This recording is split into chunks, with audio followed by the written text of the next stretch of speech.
Hello everyone, my name is Daniel with Kura Home, and today we're going to talk about the sump pump, what it does, how it functions, and how to test yours. First, we want to talk about the way that water is prevented from getting into your basement. This starts with a really great gutter system. You want to have gutters on the outside of your home, but the most important part of that is the downspouts. Downspout is getting water away from your home. I highly recommend having a downspout that's getting water 4 to 10 feet away from your home. The second thing is your landscaping. Oftentimes, if you drive around and you look at homes, you'll see that homes are built up on a little bit of a hill.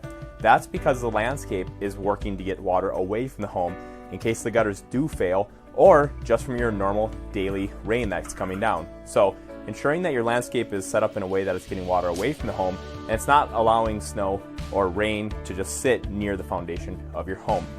The next thing that's working to keep water out of your basement is the sump pump and the drain tile. So let's take a look here at this sump pump. This is the drain tile. The way that this drain tile works is that it runs all the way around the foundation of your home. And if you look close, you can actually see little holes on the top of this drain tile. That allows water to come into the drain tile. And if we look at the bottom of the drain tile, there aren't any holes. That's allowing the water to flow through this and come into the sump pump basket. The sump pump basket, when it started, it actually pushes water out of this drain and it goes to the outside of your home.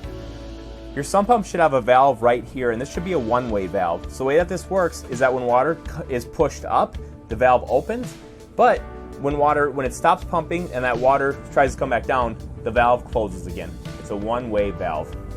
So there's 3 ways to test your sump pump.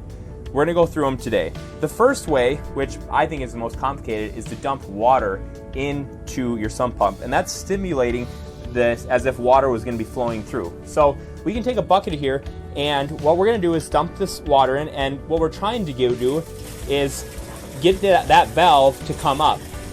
So we can see that little valve right there, that black valve, and that actually came up high enough to the point where it kicked the sump pump on. So in my opinion, that test is complete. We've tested the water came up this float, and it pushed water outside the home.